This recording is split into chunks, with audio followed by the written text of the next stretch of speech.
Welcome back to MKE Gadgets, Part 3, the ultimate toolbox. And right now we're going to weld up a door.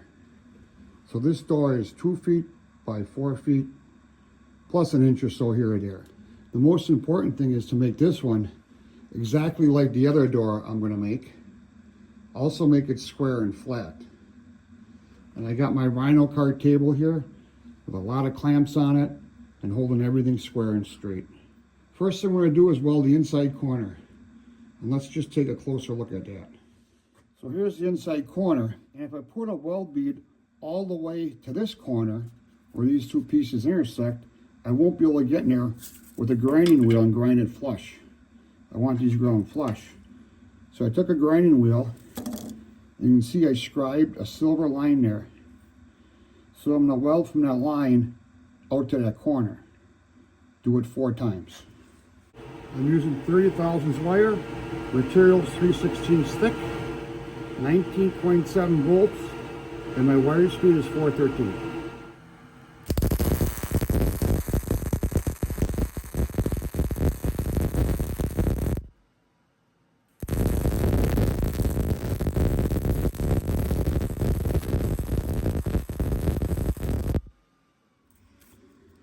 So with the first weld done, I can come in here and grind it smooth. First corner, 3 more to do off camera. I'll let it cool and I'll flip it up 180 and do the other side. So these back are really nice and flush. And I should have beveled both ends and filled them with weld, and I didn't do that. I don't know why. I don't think I'm gonna weld here on the bottom. I'm just gonna weld up here. And these are really thin pieces of steel where they cut at a 45. And you got to be careful because it wants to melt real fast. So I turned my settings down to 16 gauge.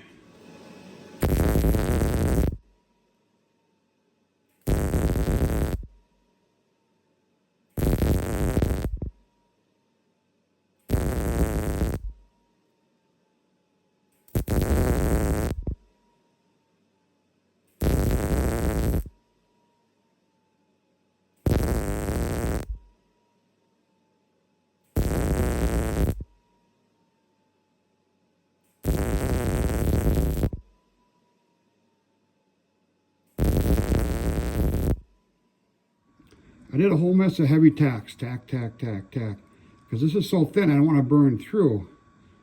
But now it looks like I didn't get any penetration at all. Let's grind it and see what we got.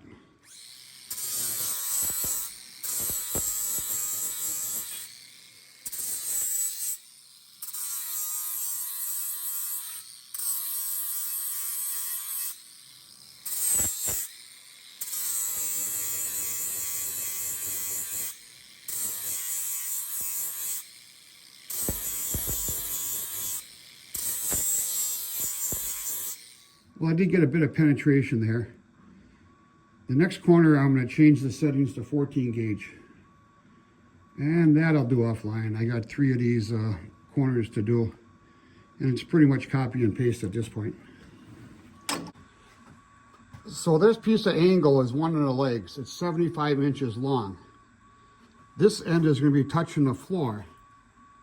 And no floor is completely level. So I got some of these floor adjusters from my friend Jeff. Thanks, Jeff.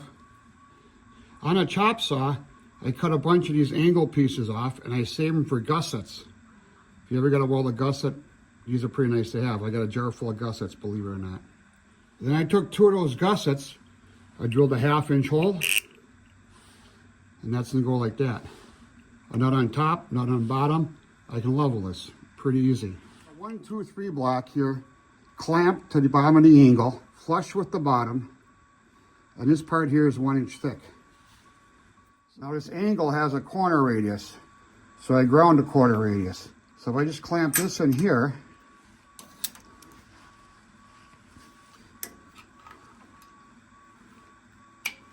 this clamped, all I got to do is put a couple of weld beads on there, remove this setup, and weld it complete.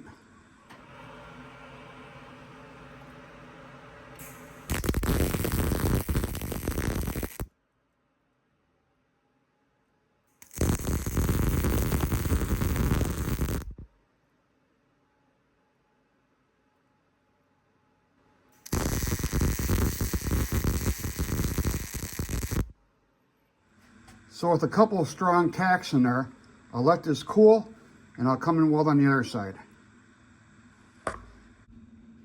So way at the bottom, I put that little gusset in there with the hole, and that's going to be for the leveling foot.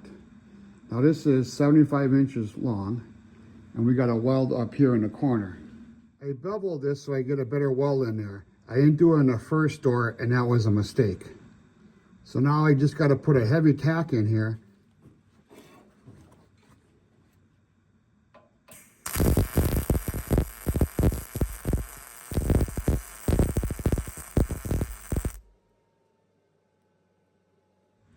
Because what I want to do is install the doors on this frame and get it bolted down to the table before I weld it for good. Because a lot of times, the more weld you put on, the more you got to cut off. That way I can come with a cutoff wheel and just cut this weld off if need be. There's a mirror image here over there. I'll do that one off camera. So here is everything assembled, and I made 3 mistakes.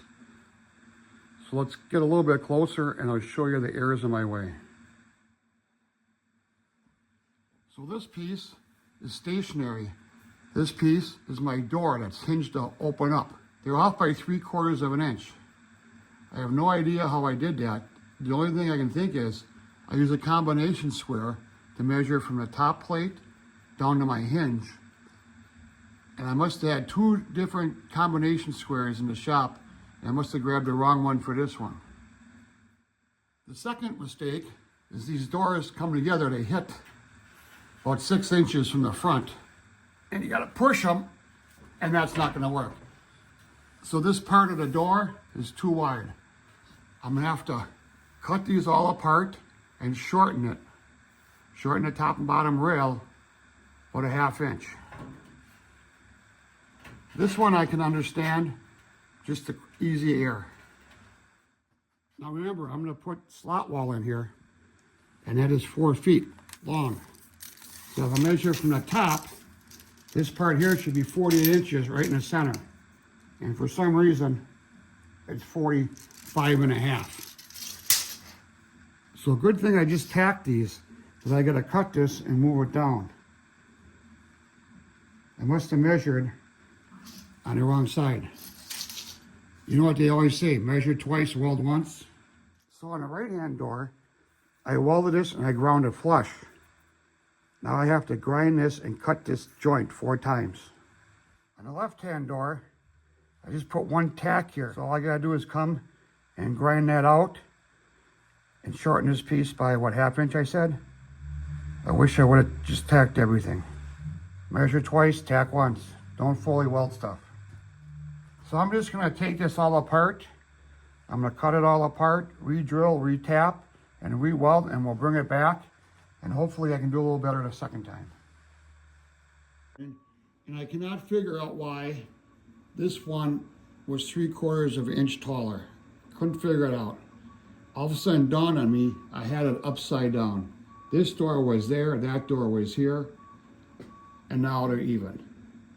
I did cut this one apart, and I trimmed off a little bit on the top and bottom rail. The next order of business is take this all apart, finish welding everything, and take it to powder coat. Next time you see this toolbox, it'll be a very nice orange. Thank you for watching today's video. Please support my channel by subscribing. I'm trying to get to 1 million subscribers by the end of the year. Thanks, we'll see you tomorrow.